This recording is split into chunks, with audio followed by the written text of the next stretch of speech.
சாலமோனின் ஞானம் அதிகாரம் 11. தூய இறைவாக்கினர் ஒருவரின் வாயிலாக இஸ்ரேலர்களுடைய செயல்களை ஞானம் சிறப்புற செய்தது. குடியிருப்பாரற்ற பாழ்வெளி வழியாக அவர்கள் பயணம் செய்தார்கள். மனித நடமாற்றமற்ற இடங்களில் தங்கள் கூடாரங்களை அமைத்தார்கள். தங்கள் பகைவர்களை எதிர்த்து நின்றார்கள். போரிட்டு எதிரிகளை துரத்தினார்கள். தண்ணீரால் அழிவும் விடுதலையும். இஸ்ரேலர்களுக்கு தாகம் எடுத்தபோது உம்மை மன்றாடினார்கள். உடனே செங்குத்தான பாறையிலிருந்து தண்ணீர் வழிந்தோடியது. கடினமான பாறையிலிருந்து அவர்கள் தாகத்தை தணித்து கொண்டார்கள். எவற்றால் பகைவர்கள் தண்டிக்கப்பட்டார்களோ அவற்றாலேயே சிக்கலான நேரங்களில் இஸ்ரேலர் நம்மை அடைந்தார்கள். குழந்தைகளை கொல்ல வேண்டும் என்று எதிரிகள் பிறப்பித்திருந்த ஆணையை கண்டிக்க வற்றாத ஊற்றிலிருந்து ஓடும் ஆற்று நீருக்கு மாறாக குருதியால் கலங்கி மாசுபட்ட நீரை அவர்களுக்கு கொடுத்தீர். இஸ்ரேலருக்கோ எதிர்பாரா வகையில் மிகுதியான தண்ணீர் வழங்கினீர். அவர்களுடைய பகைவரை எவ்வாறு தண்டித்தீர் என்பதை அவ்வேளையில் அவர்களை வாட்டிய தாகத்தால் காட்டினீர். இஸ்ரேலர் சோதிக்கப்பட்ட பொழுது இரக்கத்தால் பயிற்றுவிக்கப்பட்டனர் என்றும், கடவுள் சினம் கொண்டு தீர்ப்பளிக்கும் பொழுது இறைப்பற்றில்லாதவர்கள் எவ்வாறு வதைக்கப்படுவார்கள் என்றும் இதன் வாயிலாக அவர்கள் புரிந்து கொண்டார்கள். ஏனெனில் ஒரு தந்தை எச்சரிப்பது போல நீர் இஸ்ரேலரை சோதித்தீர். ஆனால் இரக்கமற்ற மன்னர் தீர்ப்பு அளிப்பது போல நீர் எதிரிகளை கூர்ந்து சோதித்து பார்த்தீர். இஸ்ரேலர்களுக்கு அருகில் இருந்தபோதும் தொலையில் இருந்தபோதும் எகிப்தியர்கள் பெருந்துயருற்றார்கள். 2 மடங்கு துயரம் அவர்களை ஆட்கொண்டது. கடந்த கால நிகழ்ச்சிகளை நினைத்து ஏங்கி பெருமூச்சு விட்டார்கள். தங்களுக்கு வந்துற்ற தண்டனைகளால் நீதிமான்கள் நம்மை அடைந்தார்கள் என்று எகிப்தியர்கள் கேள்வியுற்ற போது அது ஆண்டவரின் செயல் என்று உணர்ந்து கொண்டார்கள். கடவுளின் அருள் இரக்கம்.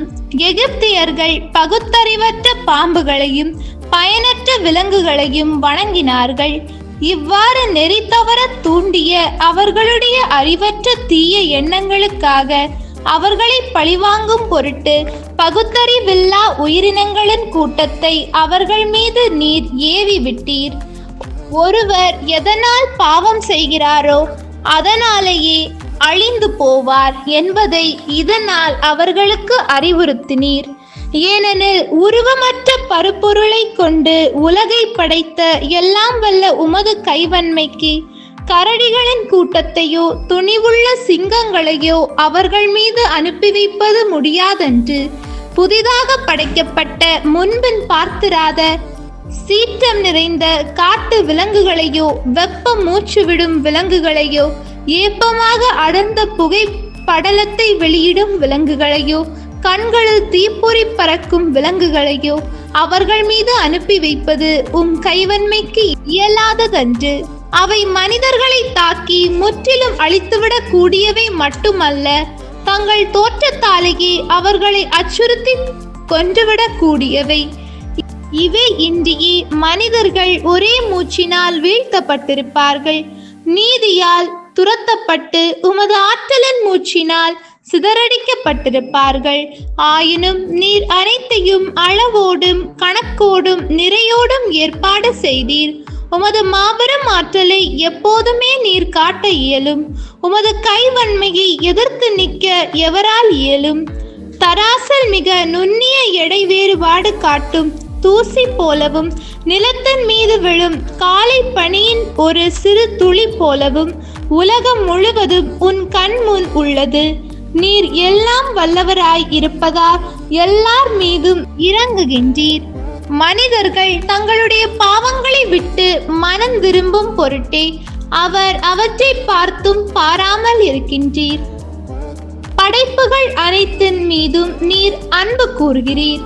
நீர் படைத்த எதையும் வெறுப்பதில்லை. ஏனெனில் நீர் எதையாவது வெறுத்திருந்தால் அதை படைத்திருக்கவே மாட்டீர்.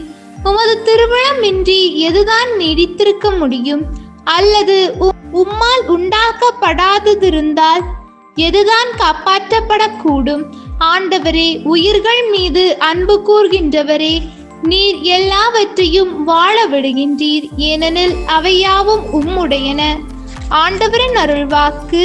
இறைவா, உமக்கு நன்றி.